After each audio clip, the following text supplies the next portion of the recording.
Once again, we're going to start with the Zaporozhye direction, where, according to information we have, the Russians launched offensive operation. We can't tell for sure whether this is like something like the full-scale offensive or just reconnaissance in combat or attempt to maintain the gray zone and to maintain the line of combat contact by getting closer to the Ukrainian positions, let's say to escape the situation when the Ukrainians can counterattack the Russians in these directions and the Russians are unprepared. So we don't know for sure, but obviously we have some movements. We have some movements exactly from the Russian side. In this video, we can see the Russian reconnaissance group that was working exactly in this area, trying to get as close as possible to the Ukrainian positions. And we also have the report that was published by neutral mappers.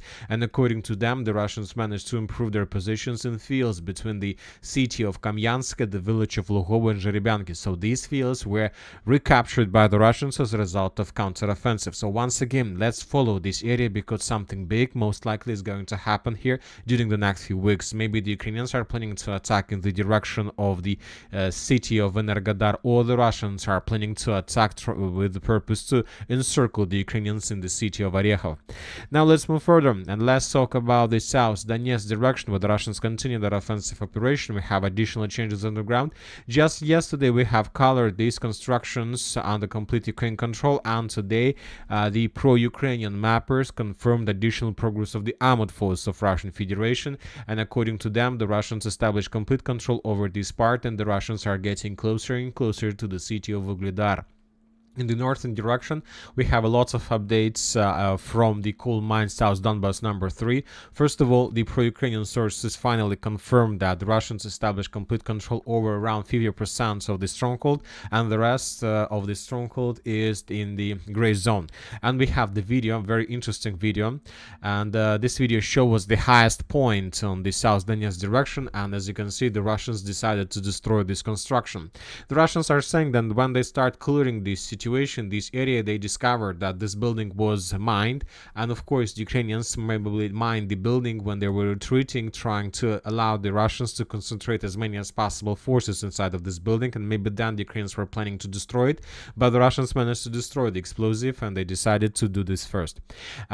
Furthermore, we have additional updates from pro-Ukrainian sources, and the Ukrainians are saying that most likely they were forced to fall back from this area to retreat to the coal mine towards more reliable positions in the vicinity and around the city and the village of Bogayavlenka. And furthermore, we have additional report from pro-Russian sources, and pro-Russians are saying that as a result of clashes, the entire territory of the South Donbass coal mine number 3 was captured by the Russians during the previous 24 hours, and now the Russians are moving further either in the northwestern or in the western directions. Now let's move further. We have additional changes, small changes on the ground between Vadiana and Katerinovka. Pro-Ukrainian sources confirmed additional progress of the armored force of Russian Federation, and neutral mappers are adding additional control between the village of Vadiana and the village of Konstantinovka. Now let's move further. Let's talk about the Kurakhova direction. We have small changes on the ground. According to different mappers, the Russians managed to improve their positions between the village of Maximilianovka and the village of Ostre. These small fields, fortifications, territories were captured by the Russians. The Russians are trying to maintain the line of combat contact, to shorten the lines, to release additional forces that can be used in the further offensive operation in the western direction. Furthermore, we have additional report from neutral mappers that the Russians, as a result of clashes during the previous days, managed to cross the river, this one Lake River or something like the river of Lazova, and to take under control these farms. So now we have adjusted the map according to neutral mappers, and we have colored this territory as a contested area. Now let's talk about Ukrainsk. There are still very heavy clashes. There are still no updates about complete control over the territory. We've been expecting for these reports probably since the beginning of the previous week. Today we have additional progress on the ground according to pro-Ukrainian mappers. The Russians took under control just a few blocks and a few streets and a significant number of buildings in the central part. Basically basically the Russians blocked the Ukrainians on the territory of the landfill. Furthermore, the sources reported that not only Ukraine, the situation is getting worse and worse. A similar process are also starting in Girnik. This is the city to the south of Ukraine. As for Ukraine, in fact, now everything is very simple. These are rearguard battles with all consequences to the flow from this. Moreover, the battles are mostly in the western part of the city or outside the city. So the Russians currently are trying to finish the clearing operation in the city of Ukrainsk, and now the situation is getting worse and worse and worse in the city of Ukrainsk. There are very heavy clashes right now as well. But telling the truth, we received almost the same reports probably 2 weeks ago. We started receiving them almost 2 weeks ago that the Russians answered Gornyak, but yet nothing that can confirm this. Now let's move further. We have very interesting details, very interesting updates on the line between Novogrodovka and Krasnoyar. If you remember, during the previous few days, we updated the map in Ukrainian favor. We're talking about this breakthrough when the Ukrainians were trying to dig in deeper between the Russian defense lines in Zhuravka, Orlovka, and Novogrodovka. And today we got the video that was made by the forces of 25th Air Mobile Brigade of the Armored Forces of Ukraine. And in this video, we can see the Russians that were moving in the village of Krutoy Yar. The civilians, the civilian from this village tried to help the Russians to maybe to find the road or maybe to give them understanding or the direction of where located the Ukrainian forces. So this video was made exactly in this point of the village of Krutoy Yar, which confirms Russian control at least over this territory. So we have adjusted the map, this part in Russian favor, but we still have some doubts about the rest of Krutoy Yar and of course about the situation in the coal mine on Novogrodovska number 3rd. Now let's move further. We haven't received almost anything from the city of Toretsk. The Russians continue bombing and attacking. As you can see, the Russians for some reason stopped their offensive operation, or they were stopped by the Ukrainian forces that arrived in this direction. But probably for the previous few weeks we haven't been receiving almost anything about additional Russian progress, just small updates in the prison and small updates on the outskirts of the citadel, of the central citadel of the Toretsk. As for Chasiv Yar, nothing for the previous 12 hours. We have additional progress on the ground according to pro-Ukrainian sources in the vicinity of Sporne. Basically today the pro-Ukrainian sources confirmed that Ukrainians lost Sporne because according to updates, according to flags and maps, Sporne was captured by the Russians up to 2 weeks ago or something like this. As for the northern Kupiansk direction, we continue saying the same. The flower of Pishchana is continue blooming. Today the Russians took under control additional trenches fortifications, improving their positions along the river Voskol. So as you can see, significant territories were captured by the Russians since the beginning of the battle for Pishchane, and we see that Ukrainians can show no resistance. Now let's talk about the Kursk direction, where the Russians continue their offensive and where the Ukrainians began their own offensive operation. As you can see, we have adjustments on map. According to information we have, the Ukrainians established complete control over the village by the name of Krasnooktyabrski. Yet we haven't received any geolocations that can confirm this, but according to different pro-Russian sources, even pro-Russian sources, this territory was captured by the Ukrainians during the previous night, and most likely the Ukrainians are planning to move further in the northern direction. We continue receiving updates from the village of Vysyola, and this video we might see how the Ukrainian vehicles were moving along the fields and how the Russians were attacking them. This video confirms that Ukrainians managed to improve their positions, but still we haven't received anything that can confirm the Ukrainian presence on the territory of the village of Vysyola. On the other hand, we continue receiving the videos of how the Ukrainians were bombing and attacking the Russian forces inside of this territory, which confirms Russian control and the Russian presence in this part. Furthermore, we received the video of how the Ukrainians were moving towards the village of Glushkova. This very important Ukrainian attack. In this video, we can see just a small convoy, probably 2 armored vehicles of the armored forces of Ukraine, 1 tank with two tanks, 1 tank and 2 personal carriers.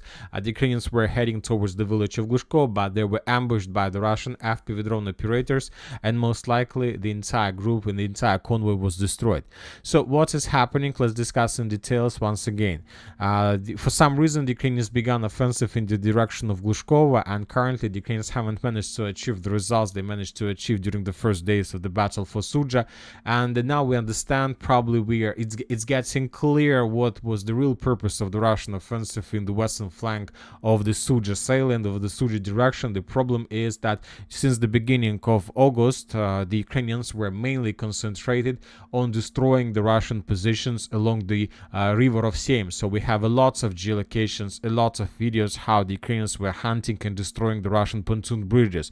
And most likely the Ukrainians were pretty successful in this question. They destroyed almost every single bridge. The Ukrainians destroyed every single pontoon bridge, and basically the Ukrainians established complete and full control over the Russian logistic. So the Russians realized by the end of August that they have no chances to hold their positions in Glushkovo region without proper supply and support that can come just from the north due to the situation between the city of Korineva and the village of Snagas. So the Russians made the only, let's say, decision, the only normal and reliable decision to attack on the western Ukrainian flank with a significant number of forces without counting losses, just with one purpose: to restore logistic between the city of Korineva and the city of Glushkovo along this line. And as a result of Russian counter-offensive operation, they managed to do this. And now the Ukrainians are attacking in the northern direction without, let's say, suppressing and destroying Russian logistic. And this is the reason why the Ukrainians suffer so many losses and why they are so slow. And obviously the Ukrainian offensive from the south in the direction of Glushkovo will have no success, and the Ukrainians will be defeated until they realize this faster and will decide to save the personnel and the armored vehicles and the vehicles. As for the western flank, the Russians also, as you can see, stop. They managed to finish their main job to maintain the corridor, to maintain the line of supply, and now they don't need to move further. Maybe they will do, it depends on the situation with Ukrainian forces on the ground, but as for the previous 3 days, we haven't received anything in comparison with the first days of updates when the Russians took on the control Snagas, Abuchovka. After that, nothing. As you can see, no changes, no additional changes on the ground, and no additional geolocations that can confirm this. On the other hand, the Russians continue improving their positions in the northern flank. We have the videos that confirms Russian control over this salient that was, let's say, marked as contested area. The Ukrainians were FPV drone the Russian edge positions, and based on these videos, we have adjusted this part of this region under complete Russian control. Furthermore, we have additional updates from different mappers, pro-Russian mappers, about the same.